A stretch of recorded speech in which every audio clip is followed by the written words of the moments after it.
의심할 여지 없이 세계적으로 봐도 많은 사람들이 가장 좋아하는 슈즈 중 하나인 첼시 부츠. 오늘 제가 이야기해드릴 정보들만 아셔도 누구보다 멋스럽고 스타일리시하고 매력적으로 신을 수 있다고 생각을 합니다.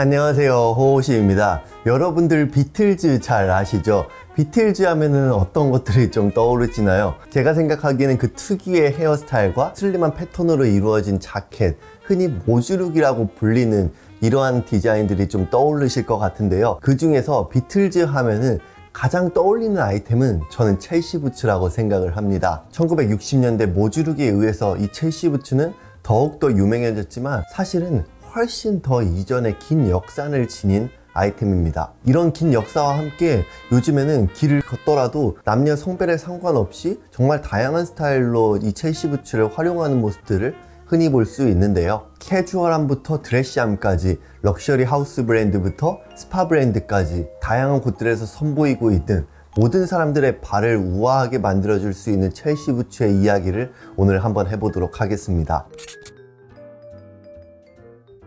먼저 이 첼시 부츠의 역사에 대해서 알려면은 빅토리아 시대 때로 거슬러 올라갈 필요성이 있는데요. 19세기의 탄성 소재라고 한다면은 크게 두 가지로 이야기를 좀 드릴 수 있어요. 첫 번째로는요, 고무실을 활용해서 셔링 처리를 한 것과 두 번째로는요, 가왕고무를 사용한 것입니다. 현대의 첼시 부츠를 생각을 해보면은 후자의 방법으로 나온 거라고 생각해 주시면 쉬운데요. 그럼 이 가왕고무가 어떻게 탄생이 되었느냐면 19세기 초반에 미국의 발명가 찰스 구디어라는 사람이 이 고무를 가지고 이 온도가 차갑던 뜨겁던 관계없이 이 고무가 안정적일 수 있고 강도와 탄성을 높일 수 있는 방법에 대해서 계속 연구를 하게 됩니다. 수년간의 실험 끝에 1839년에 이 가왕고무에 대해서 개발을 하게 되고 결국 1844년에 이 방법에 대해서 특허를 내게 되는데요. 그런데 여기서 약간의 잡음이 하나가 일어나게 됩니다. 이 영국의 엔지니어인 토마스 행콕이라는 사람이 찰스 구디어보다 8주 먼저 이 가왕고무에 대한 특허를 내버린 거예요. 아직까지도 뭐 찰스 구디어가 따라했다,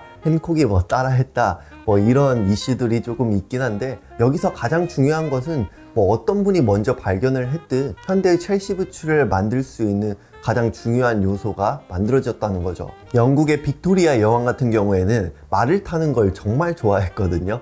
그런데 어느 날 말을 타다가 이 부츠의 끈이 말에 걸려버린 거예요. 그래서 왕실의 제화공인 조세프 스파크홀한테 신발을 좀 편하게 신고 벗을 수 있는 제품을 만들어 달라고 요청을 하게 됩니다. 그래서 이 스파크홀이 발목에 탄성을 줄 수 있는 이 가왕고무를 활용을 해서 끈으로도 묶을 필요 없고 신발을 쉽게 신고 벗을 수 있는 부츠를 하나 발명을 하게 되는데요. 이 신발을 빅토리아 여왕이 너무 좋아해서 뭐 승마를 할 때나 산책을 할 때나 정말 많이 활용을 했다고 합니다. 그런데 사실 승마를 하면서 이 부츠를 신었다는 게 약간은 신빙성이 없다고 말을 하기도 하는 이유가, 그때의 승마는 굉장히 긴 부츠를 신었기 때문에 뭐 크게 신빙성이 없다고도 말을 하기도 합니다. 이런 사실들은 뭐 사실 불확실하지만 이러한 이야기를 바탕으로 마국간에서 이 부츠를 사용을 했다라는 전제하에 패독 부츠라고 불리게 되었습니다. 덧붙여서 사실 그 당시에는 이 패독 부츠보다 훨씬 더 고급스러운 승마 부츠가 있었기 때문에 이 패독 부츠를 잘 활용을 하지는 않았지만 편안하고 우아한 디자인 때문에 산책을 할 때 정말 많이 이 부츠를 활용을 했다고 합니다. 스파크홀이 디자인한 이 오리지널 첼시 부츠는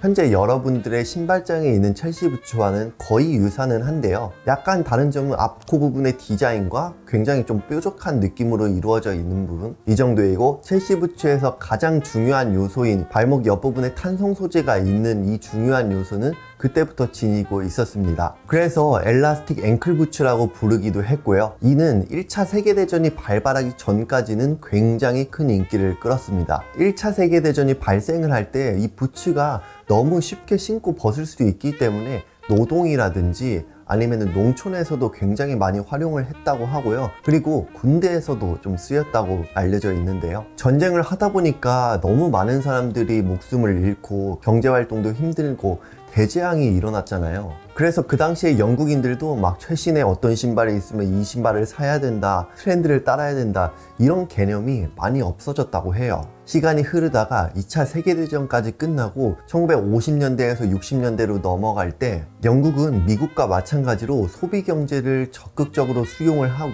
영국의 젊은 층들도 돈을 막 쓰면서 멋져 보이고 트렌드도 따르고 즐기기를 원했던 거죠. 이쯤에서 1950년대 중반에 킹스로드에 판타지라는 카페가 오픈을 했거든요. 그런데 이곳이 소위 말하는 엄청나게 핫플이 돼가지고 디자이너나 예술가나 뭐 패션 관계자들이나 뭐 여러 아티스트들이 이곳에 다 모이는 거예요. 그래서 막 그들끼리 자연스럽게 어울리기 시작을 한 거죠. 이들 중에서 가장 대표적인 인물이 미니스커트를 유행을 시키고 바자라는 부티크를 오픈을 한 메리 퀀트인데요. 또한 이 그룹 사람들은 패독 부츠를 정말 즐겨 신었기도 했습니다. 덧붙여서 이 그룹의 사람들을 통칭해서 첼시 세트라고 명명을 하기도 했고요. 이 첼시라는 말은 이 사람들의 옷뿐만 아니라 라이프 스타일에도 통용이 되는 말이기도 했어요. 그래서 자연스럽게 이 사람들은 패독 부츠를 즐겨 신었기 때문에 아, 저거 첼시 부츠다 라는 말이 나왔습니다. 그리고 또 시간이 흘러서 1960년대에 또 다른 형태의 첼시 부츠가 탄생을 하게 되는데요. 여기서 재미있는 이야기를 하나 좀 해드릴게요. 비틀즈의 멤버들이 길을 가다가 아넬 앤 데이비드라는 한 신발 가게를 발견을 했는데 거기에 첼시 부츠라는 걸 보게 된 거예요. 그래서 비틀즈의 멤버들이 그곳에 찾아가서 본인들은 굽을 좀 높게 해서 신고 싶다라고 혹시 맞춤이 되냐고 커스텀을 하게 됐다고 합니다. 즉 쿠바닐이라고 불리는 이 높은 굽을 이 첼시 부츠에 넣게 되면서 비틀즈 멤버들이 이것을 엄청 자주 신었거든요. 그래서 사람들이 바바부츠, 비틀부츠라고 부르고도 했습니다. 비틀즈뿐만 아니라 롤링스톤즈도 이 첼시 부츠를 많이 신게 되면서 이 부츠에 대한 인기는 더욱더 이제 높아졌고요. 이로 인해서 60년대 젊은이들의 기본 아이템이 되었고요. 우아하면서 스타일리시한 이 부츠는 자연스럽게 모주족의 눈에 들게 되었는데요. 모주족이 그 3버튼 수트에 크롭한 팬츠와 같이 오토바이를 탔을 때 발목 디테일 때문에 멋스럽게 스타일리시하게 보일 수 있는 첼시 부츠였기 때문에 모주족한테는 너무 잘 어울리는 슈즈였죠. 그리고 또 많은 사람들이 보셨던 스타워즈 영화 있죠. 여기에서도 첼시 부츠가 나타났는데요. 그 스타워즈의 스톰트루퍼가 신었던 신발이 바로 첼시 부츠입니다. 그런데 여기서 여담을 하나 해드리자면은 그때는 블랙의 첼시 부츠를 위주로 나와서 그것을 구매했는데 그 미래지향적인 그 화이트 유니폼을 입은 스톰트루퍼와는 뭔가 잘 맞지 않는 것 같은 거예요. 제작 비용에 대한 이슈로 다시 막 흰색 부츠를 맞추지는 못하고 그 블랙 부츠를 흰색으로 다 칠했다는 재미있는 설이 있습니다. 빅토리아 시대 때 탄생이 됐지만 1950년대, 60년대에 가장 큰 붐을 일으켰고 현재는 뭐 SPA 브랜드부터 생로랑이나 버버리 같은 브랜드들에서도 이 첼시 부츠를 쉽게 볼 수 있습니다. 이 첼시 부츠의 매력은요, 심플하고 클래식한 게 매력인 것 같아요. 첼시 부츠 디자인의 큰 특징을 몇 가지만 좀 이야기를 해볼게요. 일단 가장 중요한 거는 측면에 있는 이 탄성 소재로 이루어진 점인데요.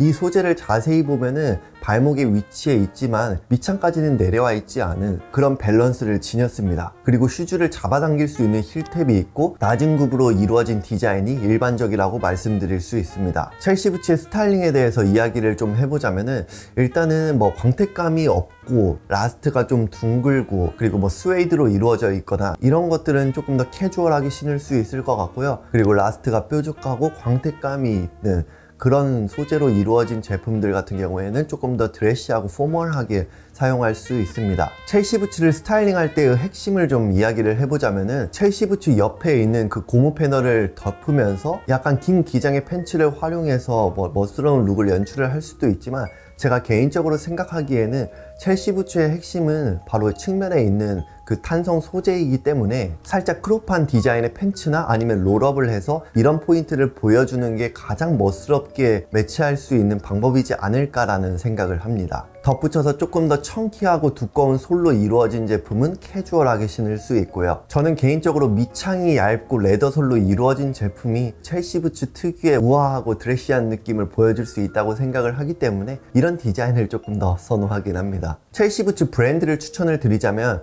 사실 웬만한 구두 브랜드에서는 첼시 부츠를 선보이고 있기 때문에 본인이 원하는 라스트와 소재로 이루어진 제품을 구매를 하시는 게 정답이라고 생각을 하지만 그 중에서 대표적인 브랜드 두 가지만 좀 이야기를 드려보자면 RM 윌리엄스랑 블런드스톤이 첼시 부츠를 잘 선보이는 곳으로 유명한 곳이기 때문에 이 브랜드들도 고려해보시면 좋지 않을까라는 생각을 합니다. 의심할 여지 없이 세계적으로 봐도 많은 사람들이 가장 좋아하는 슈즈 중 하나인 첼시 부츠. 오늘 제가 이야기해드릴 정보들만 아셔도 누구보다 멋스럽고 스타일리시하고 매력적으로 신을 수 있다고 생각을 합니다. 네, 오늘의 영상 여기까지 마치고요. 오늘도 구독과 좋아요, 댓글 꼭 남겨주세요. 감사합니다.